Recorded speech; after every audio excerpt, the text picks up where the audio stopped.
Hello friends, இன்றைக்கி ஒரு நல்ல தக்காளி சாதம் தான் பார்க்க போகிறோம். எந்த பொடியும் போடாமல் ஒரு தக்காளி சாதம் இதுக்கு 3 மீடியம் சைஸ் வெங்காயம், ஒரு 6 தக்காளி, கருவேப்பிலை, கரைமிளகா, கடலைப்பருப்பு, வேர்க்கடலை, கொஞ்சம் பெருங்காயப்பொடி, இவ்வளோ தான் தேவை.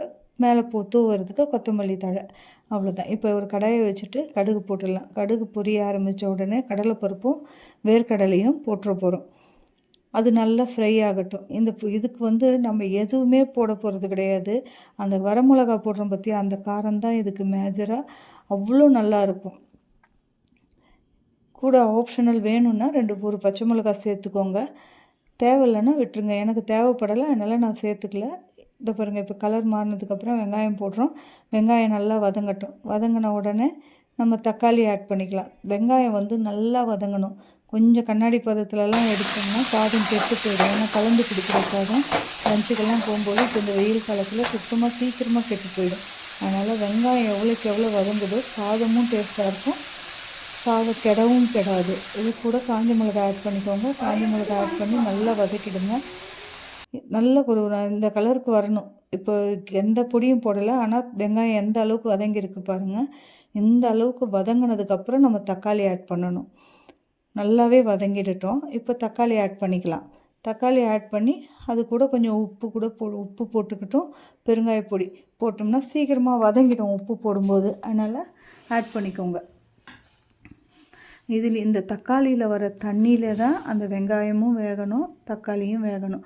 மற்றபடி இதுக்கு தண்ணி கூட தேவை கிடையாது. இதை அப்படியே நல்லா கலந்து விட இது பேஸ்ட்டாக மாறிடும். இது பேஸ்ட்டாக மாறும்போது இது கூட சாதத்தை சேர்த்து கிளற வேண்டியது தான். இப்போ இது எப்படி வந்திருக்கு பாருங்கள். பார்க்கும்போதே இதில் தண்ணியே ஊற்றலை, எந்த பொடியும் போடலை, எதுவுமே கிடையாது. எந்த அளவுக்கு குழஞ்சி வந்திருக்கு பாருங்கள். இந்த மாதிரி வரணும். இதில் இந்த காரம் இந்த மிளகா காரமே போதுமானது. இதுக்கு மேலே எதுவும் போட வேண்டாம். இப்போ இது என்ன பண்ணணுன்னா, இப்போ அடித்து வச்சுருக்கிற சாதத்தை நான் ஆட் பண்ணிக்கிறேன். அந்த சாதத்தை இது கூட போட்டு நல்லா கலந்து விடுங்க. அந்த தொக்குக்கு ஏற்ற மாதிரி சாதம். ஆனால் சாதம் வெந்து இருக்கக்கூடாது, நல்லாவே இருக்கணும். குழைய விட்டுட்டோம்னா அந்தளவுக்கு டேஸ்ட் கொடுக்காது சாதம். எப்போவுமே வெரைட்டி ரைஸ் பண்ணும்போது சாதம் கொஞ்சம் நெத்தாக இருந்தால் தான் நல்லாயிருக்கும். இப்போ இதை நல்லா கலந்து விட்டு, அடுப்பில் சூடு இருக்கும்போதே நல்லாவே கலந்து விட்டு அப்படியே மூடி வைக்கணும். கேஸ் ஆஃப் பண்ண வேணாம், சிம்மில் வச்சுட்டு அப்படியே மூடி வச்சிடணும். அப்போது அந்த தக்காளி வெங்காயம் எல்லாத்தோட அரோமாவும் அந்த சாதத்தில் சேர்ந்து அப்படியே ஒரு தம் போட்ட மாதிரி இருக்கும். அவ்வளோ நல்லா இருக்குது அந்த சாதம். அந்த வேர்க்கடலையும் கருவேப்பிலை வெங்காயம் தக்காளியோடு மென்று சாப்பிடும்போது காரமும் திட்டமாக இருக்குது.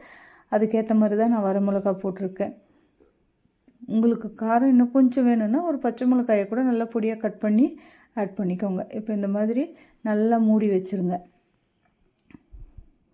எப்படி இருக்குது பாருங்கள், கலர்ஃபுல்லாக இருக்கா, சாப்பிட்ணுன்னு தோணும். அந்த அளவுக்கு நல்லாவே வந்தது. இப்போ அதை திறந்துட்டு திரும்ப ஒரு கலரி அது மேலே கொத்தமல்லி தழையை தூவி மூடிட்டு அதுக்கப்புறம் சர்வ் பண்ணுங்கள். எக்ஸலண்ட்டான ஒரு கொங்கு ஸ்டைலில் தக்காளி பொட்டல சோறு ரெடி. இது கோயம்புத்தூர் சைடெல்லாம் இதை பேர் பொட்டல சோறு சொல்லுவாங்க. கொங்கு ஸ்டைலில் இப்படி தான் தக்காளி சாதம் காலையில் பொட்டல சோறு மாதிரி இப்போ கொடுத்துருங்க லஞ்சுக்கு அப்படின்னு சொல்லுவாங்க. அதை தான் நான் இப்போ செய்து காட்டியிருக்கேன். நீங்களும் உங்கள் குழந்தைங்களுக்கு செய்து கொடுத்து பாருங்கள். லஞ்சுக்கு நல்லாவே ஒரு மெனுவாக இருக்கும். ட்ரை பண்ணி பார்த்துட்டு கமெண்ட் பண்ணுங்கள். சேனலை சப்ஸ்கிரைப் பண்ணுங்கள், லைக் பண்ணுங்கள், ஷேர் பண்ணுங்கள். எப்படி இருக்குது பாருங்கள், அப்படியே சும்மா வாசனையாக வரும். நீங்கள் ட்ரை பண்ணும்போது தெரியும் அதனோட டேஸ்ட் எப்படி இருக்குன்ட்டு. உண்மைக்குமே குழந்தைங்கள்லாம் நல்லா லைக் பண்ணுவாங்க. இது கூட ஒரு சிப்ஸு கொடுக்கலாம், உருளைக்கிழங்கு வறுத்து கொடுக்கலாம், அப்பளம் கொடுக்கலாம். எது கொடுத்தாலுமே நல்லாயிருக்கும். பாருங்கள், நம்ம எந்த பொடியும் போடலை, ஆனால் கலர்ஃபுல்லாக வந்திருக்கு பாருங்கள் சாதம். அதனால் அவ்வளோ நல்லாயிருக்கும். நீங்கள் ட்ரை பண்ணுங்கள். ஓகே, நாளைக்கு இன்னொரு ரெசிபியோடு பார்க்கலாம். இந்த ரெசிபி பிடிச்சிருந்தா லைக் பண்ணி ஒரு கமெண்ட் பண்ணுங்கள். தேங்க்யூ, பாய்.